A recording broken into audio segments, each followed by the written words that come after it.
Hey guys, it's Ben CNS, and today I don't have a car video, but I think I'm just going to make this list, and this list is going to be some stupid car design features that really shouldn't exist. Before we get into this video, make sure that you like, subscribe, and share this video, and make sure you watch to the end so that you know about all the stupid car features. Wow, I really sound like a sellout when I do that. This first one I want to talk about, you see on a lot of American cars, and it's non-lockable filler caps. You know the ones where it's the filler cap and then there's like a little out dent and you stick your finger in it and you can just pop it right open. Those ones. They're just stupid because it's basically asking for your gas to get siphoned. Now I know that when those were created, siphoning gas wasn't as big of a problem as it is today. But there are still cars that do this, which is just stupid because siphoning gas is a problem. So why would you make it so easy for somebody to siphon your gas by creating a non-lockable filler cap? Like, car companies need to take responsibility and start putting lockable filler caps on all cars. Think about it, if you don't have that lockable filler cap, someone with a hose could just walk up to your car when you're not by it and steal your gas. It's really that easy. It's not that hard to do. So why would they make something so preventable, so easy to do? So while on the subject of filler caps, this one is a bit more serious because it can actually be a safety problem, and that is driver's side filler caps. This one is a problem because if you run out of gas on the highway, you're going to have to fill up your car. And it's not like there's a gas pump or something. And so you're going to have to stand there with the jerry can or whatever, filling up your car while oncoming traffic is on the same side as you. You're on the side of oncoming traffic, and if there is someone who's a bit reckless, they could end up hitting you, and that could have some serious consequences. So I don't know why car manufacturers still put the filler cap on that side if they could just put it on the other side where it would be safe because you're facing the shoulder and you don't need to worry about oncoming traffic. Okay, this next one is very serious, and it's front wheel drive BMWs.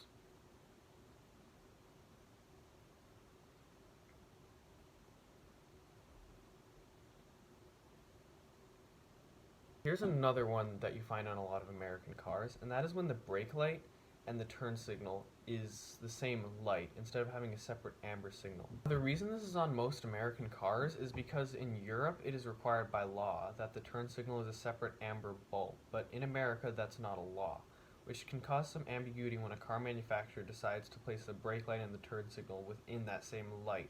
So the brake light turns off and it just starts blinking when the person turns on their signal. A lot of modern cars have solved this problem a bit because they have that third brake light at the top, which does help get rid of some of that ambiguity. But if there's an older car, which I have actually been behind, that doesn't have that third brake light and it has the brake light turn signal feature, it is a bit more difficult to tell if they're turning or stopping, and that could be dangerous if, say, you don't know how to drive and you're following somebody too close. So I don't know why they still do this because it's really not that convenient. So it just makes no sense to me why you don't just stick the orange bulb, because a lot of these cars too are sold in Europe. And so the ones that they sell in Europe have that orange bulb on them. But the ones they sell here, which is the same car, like the Audi, one of the Audi Q models has this, which is a European car. So they clearly have designed it to have that orange bulb, but for some reason they decided to spend that extra money and put the American ones differently with just the flashing brake light. And it's just stupid. Why would you do that? Just leave the orange bulb. It's really not that ugly. I don't get it. Okay, now this next one is a bit superficial, but it bothers me. It's just dumb. And this feature is sticking bigger grills on a car to make it look more modern.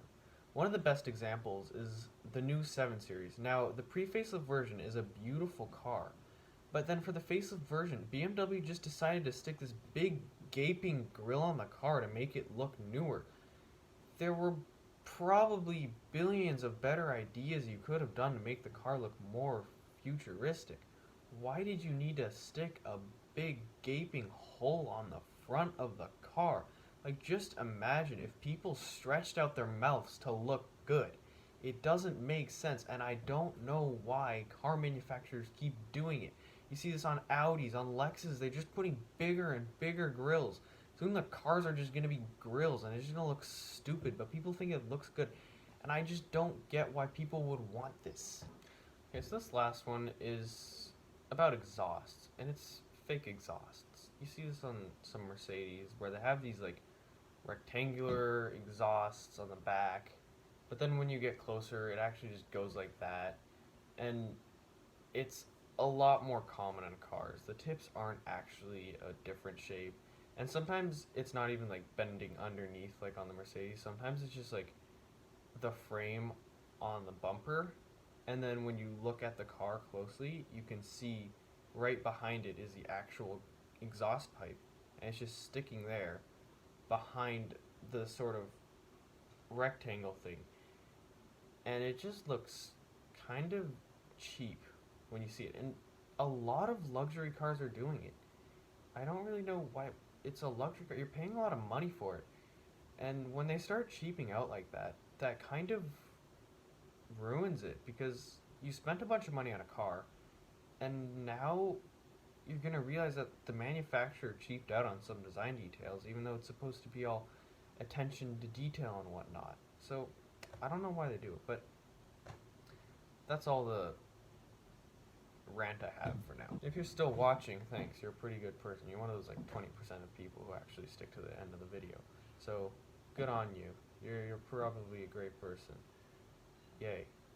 I've lost all my energy from ranting about cars. So again, subscribe, like, share the video, whatever, so that people wake up about these stupid features on cars. Alright, that's all I have. Thanks for watching.